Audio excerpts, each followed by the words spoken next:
But I can just imagine that you showed a little more interest in her than you did the corn. Yeah. I wanted that mule to stop when she came from mail. Oh, that's precious. That mule was quick to learn. Yeah. And they'd take advantage of those things Yeah. too. Anything to get the rest Yeah, I of made them. sure I wasn't there in the field about that time she came from mailbox. I won't beat that in. Yeah. Oh, that's wonderful. Now We had a wonderful life together. yes, sir.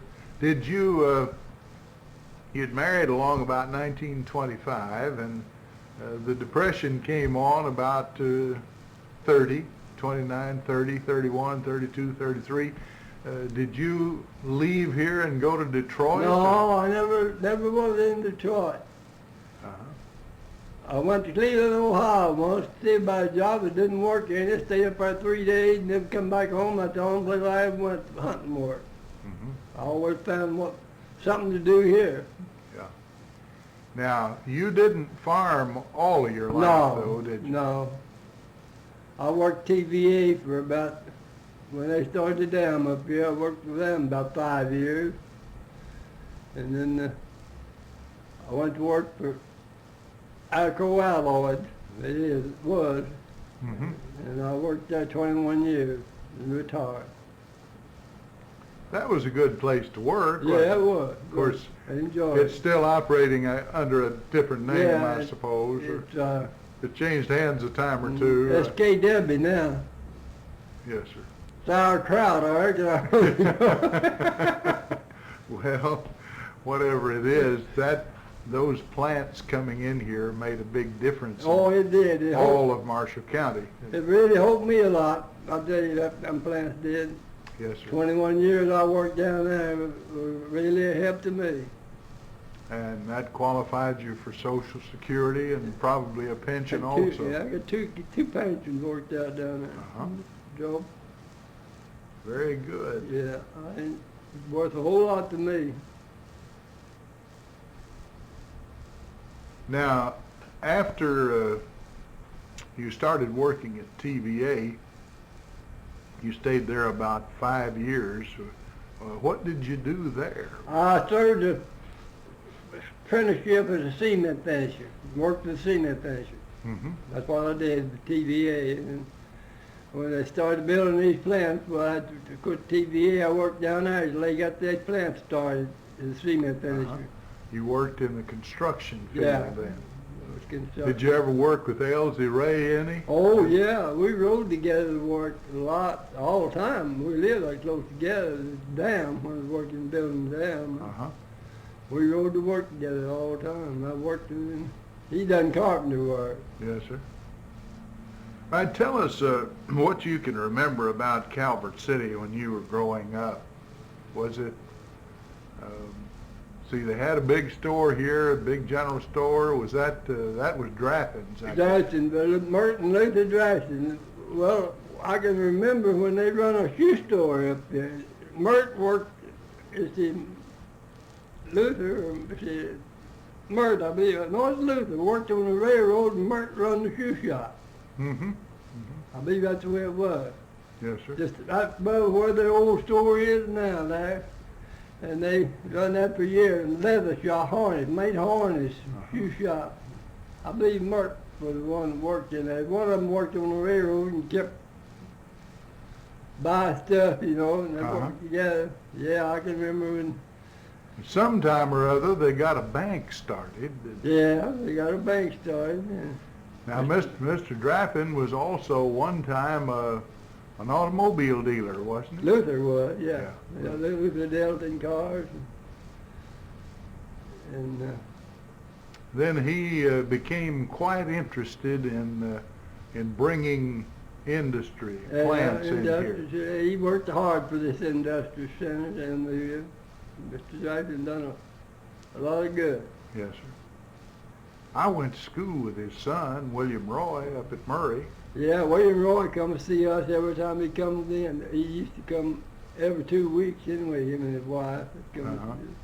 He worked down Social Security office. No, not Social Security office. He worked in unemployment office. Uh-huh. I see him every once in a while and talk to him. Think a lot of William Roy. Tell us what you remember about Benton, for example. Well, I remember, that's more about Benton. I remember back there when I used to walk up there and they'd bring everything, haul everything from Paducah in wagons and unload them. I'd be up there and they'd come in. I think it was Vic Mobley used to make trip Paducah every day with wagon. Yes, sir. Haul stuff up there and set his cocoas and things out in front of the stores. If they're closed, I can see him setting them out there, you know. Yes, sir. And I remember all that. And there when there used to be an old flour mill right there where I believe it was right where Fieldback and Canteen home is now. It was one time a big flour mill there. Yes, sir. Well, someone told me that you wrote a song about the man who burned the Benton courthouse. Yeah, me and another girl lived close to me together. We wrote one. Do you remember anything about it? Yeah, I think I can get the words all together. There's been so many that heard about that, and they come and taped it, you know. Uh-huh. And a lot of them wrote me letters and had me write it, send it till I got a letter from a preacher over in Trigg County. Somebody told him he wanted a copy of it. You know. Yes, sir. And well, if you can think of it, well, I can't say I can't sing it and carry a tune to it. I'll do. I can get the words out. Well, that'll be great. Sure.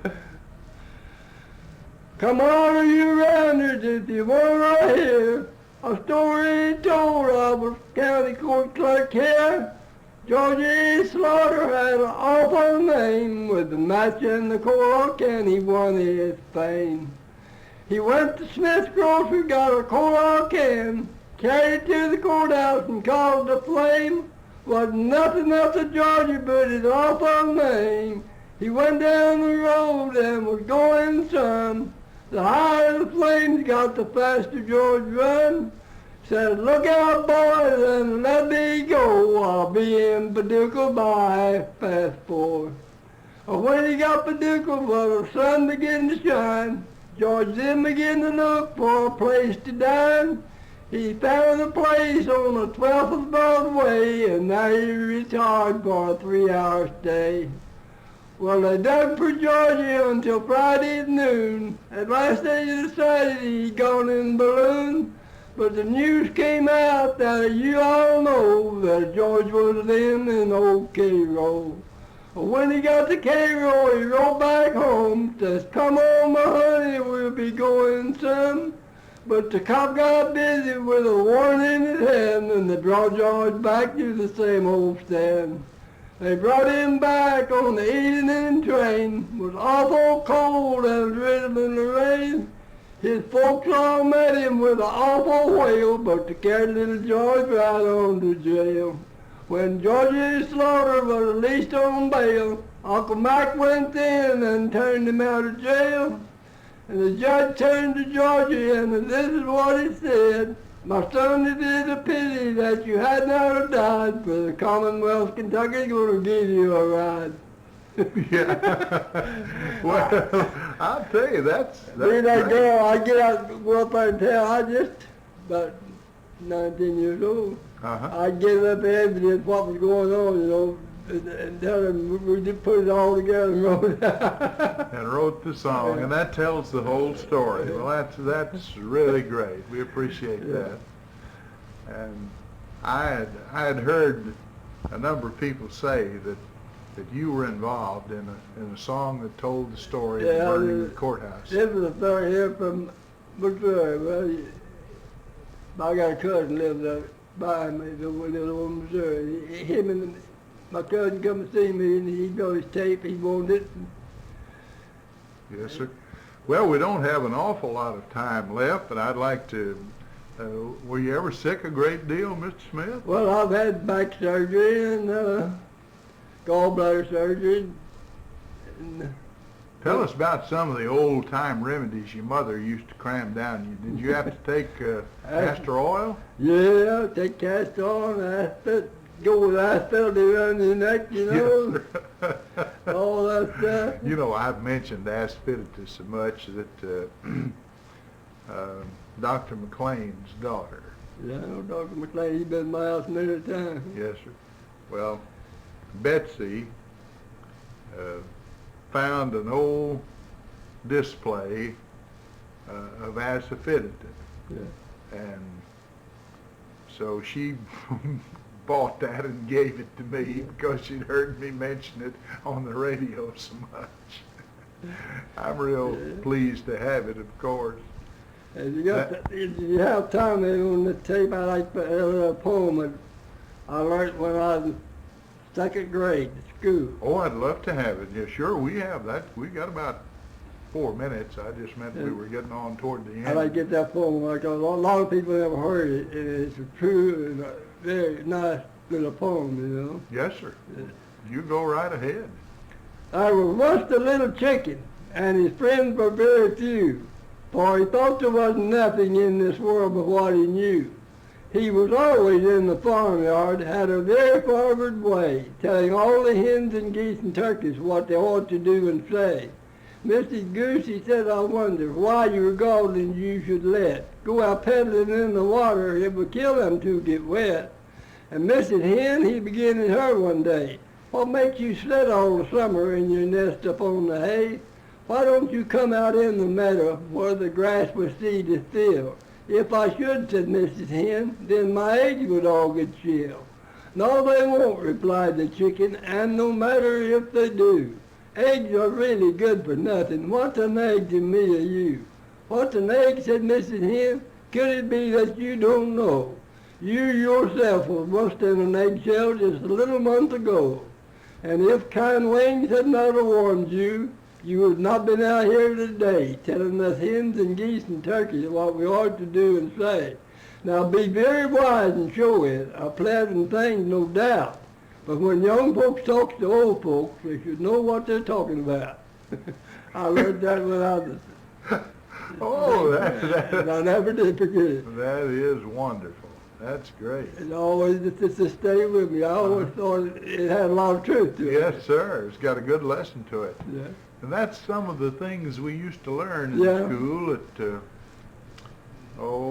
Darnell School, I guess, and Church Grove and so on.